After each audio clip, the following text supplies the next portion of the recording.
जम्मू कश्मीर और हरियाणा पुलिस ने एक संयुक्त अभियान में फरीदाबाद से एक संदिग्ध आतंकवादी को गिरफ्तार किया है। आरोपी का नाम मुजम्मिल है और पेशे से डॉक्टर बताया गया है। मुजम्मिल फरीदाबाद की अल फलाह यूनिवर्सिटी में 3.5 साल से रह रहा था और यूनिवर्सिटी के कैंपस में ही उसका ठिकाना था। पुलिस ने 360 किलो विस्फोटक सामग्री बरामद की है। जांच में सामने आया है कि मुजम्मिल के आतंकवादी संगठन जैश-ए-मोहम्मद से गहरे संबंध हैं। पुलिस के पास इस बात के पक्के सबूत हैं। उसकी निशानदेही पर पुलिस ने फरीदाबाद से एक स्विफ्ट कार बरामद की है। ये कार अल फलाह यूनिवर्सिटी की ही एक लेडी डॉक्टर की बताई जा रही है, जिससे फिलहाल पुलिस पूछताछ कर रही है। मैं फरीदाबाद पुलिस को, हरियाणा पुलिस को और जे.एन.के पुलिस को इस ऑपरेशंस की कामयाबी के लिए बधाई देता हूँ। और मुझे जितना मेरे ज्ञान में है, एक बड़े मॉड्यूल को बस्ट करने में पुलिस कामयाब रही है। मैं सबको बधाई देता हूँ। ये इन्वेस्टिगेशन का विषय है, इस पर मेरा कुछ और कहना उचित नहीं रहेगा। इतनी बड़ी सफलता के बाद हरियाणा सरकार में मंत्री अनिल विज की भी प्रतिक्रिया आई है। उनके मुताबिक जांच और पूछताछ की जाएगी। ये लोग किस साजिश की तैयारी में थे? नहीं, देखिए, ये बहुत गंभीर बात है और इसकी अभी कोई जल्दी निष्कर्ष निकालना ठीक बात नहीं। एजेंसियां इसकी जांच कर रही हैं कि ये कहां से लाए, किसने दिया और क्या इनका टारगेट था, क्या ये करना चाहते थे और इनके कौन कौन से साथी हैं। तो ये सारा अभी जांच का विषय है और सामने आएगा। लेकिन हिंदुस्तान अब ऐसे किन्हीं भी आदमियों को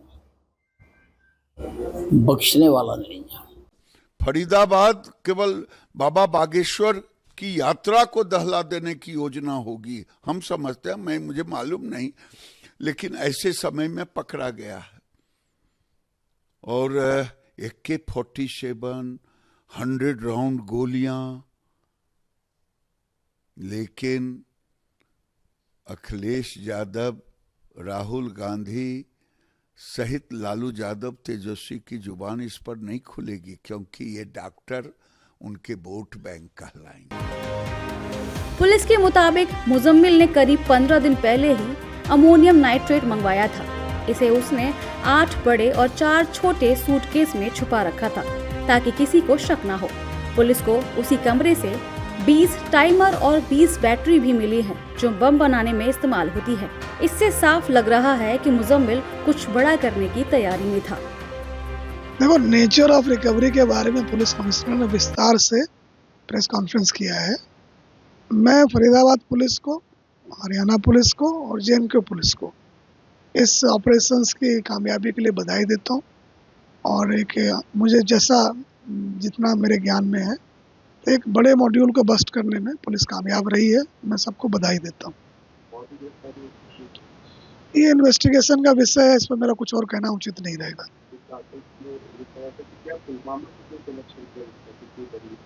नो कमेंट्स। जी, आप देखें कि सैकड़ों जो मुजोर टाइप के लोग थे, जो हथियार बंद थे और घूम घूम के लोगों को तंग करना अपना पेशा बना रखा था, तो हमने 150 से ऊपर तो हमने अब तक जेल बिठा दिए। आने वाले दिनों में मुहिम जारी रहेगी। हम इलाके को इनसे क्लियर करके रहेंगे। जी, आप देखें, सर्दियों में ना ये काफ़ी धुंध होती है, कोई गाड़ी खड़ी हो जाती है सड़क के ऊपर, उससे बड़ा भीषण हादसा होता है। और काइंड ऑफ जो ब्लाइंड स्पॉट्स हैं वो ज़्यादा सर्दियों में एग्रेवेट हो जाते हैं, एक्सीडेंट ज़्यादा बढ़ जाते हैं। और जो ज़्यादातर लोग आप देखें कि मुझे नहीं पता, बट ड्रंकन ड्राइविंग के केस सर्दियों में बढ़ जाते हैं। तो हमने ये अपनी पुलिस को कहा है कि जी, ठेके पर तो ये कहो कि टिकर चलाओ, खरीदना तक तो ठीक है जी, पी के चलाना जो है वो जेल का रास्ता है, तो वो क्लैरिटी लेकर आए। फिर ट्रांसपोर्टर से कहो कि अपने जो ट्रक वगैरह चलाते हैं तो ड्राइवर को इस तरह से टारगेट दें, उनको रेस्ट का टाइम मिल जाए, वो सो सकें, उनको लगातार मॉनिटर करेंगे। पी के तो गाड़ी नहीं चला रहे हैं, अब बहुत सारे सॉफ्टवेयर आ गए हैं। फिर हमने कहा कि अगर एक्सीडेंट हो गया है तो ये इंश्योर करें कि गोल्डन आवर में उनको ट्रीटमेंट मिल जाए बगल के अस्पताल में। जो 112 के साथ जो एम्बुलेंस वगैरह आता है वो ऑपरेशन ठीक से चले जिससे कि जान बच जाए। इस तरीके से जो भी संभव हो सकता है पुलिस कार्रवाई के माध्यम से कि भाई काइंड ऑफ की सड़क पर जानी नुकसान कम हो, वो हम कर रहे हैं। जी। सर आज फरीदाबाद में आरडीएक्स करने जा रही थी, क्या ज्वाइंट ऑपरेशन था ये तो क्या हुआ? देखो, नेचर ऑफ रिकवरी के बारे में पुलिस कमिश्नर ने विस्तार से प्रेस कॉन्फ्रेंस किया है।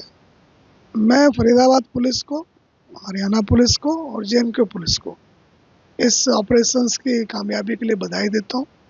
और एक मुझे जितना मेरे ज्ञान में है, तो एक बड़े मॉड्यूल को बस्ट करने में पुलिस कामयाब रही है। मैं सबको बधाई देता हूँ।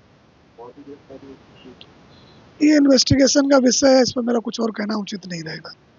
एक तरफ भांडाफोड़ हो रहा है डॉक्टर्स का आतंकियों के, आतंक के डॉक्टर्स का भांडाफोड़ एक विंडो में चल रहा है, और दूसरी तरफ बिरयानी फॉर आतंकवादी कर्नाटका की जेल में चल रहा है। फोन फॉर आतंकवादी कर्नाटका की जेल में चल रहा है। वीवीआईपी सर्विसेज फॉर आतंकवादी कर्नाटका की जेल में चल रहा है।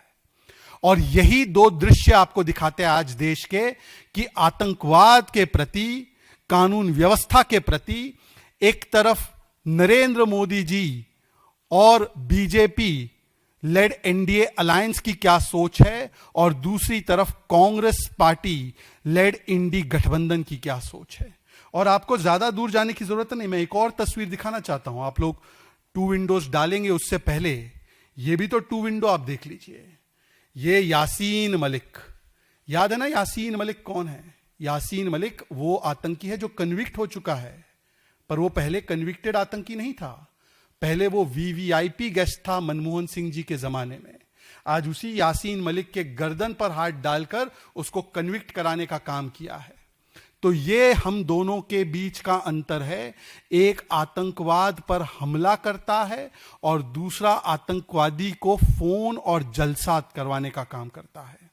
और हम जानते हैं कांग्रेस का तो इतना सॉफ्ट कॉर्नर रहा है आतंकवाद के प्रति, इतना नरम दिल रहे हैं वो आतंकियों के प्रति कि कभी वो जेएनयू में अफजल समर्थकों और टुकड़े टुकड़े नारे लगाने वाले लोगों के साथ राहुल गांधी खड़े हो जाते हैं।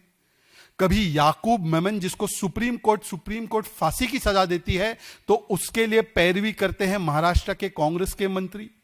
कभी ओसामा बिन लादेन को ओसामा जी और हाफिज सईद को हाफिज सईद साहब ये कहने का काम कांग्रेस पार्टी करती है।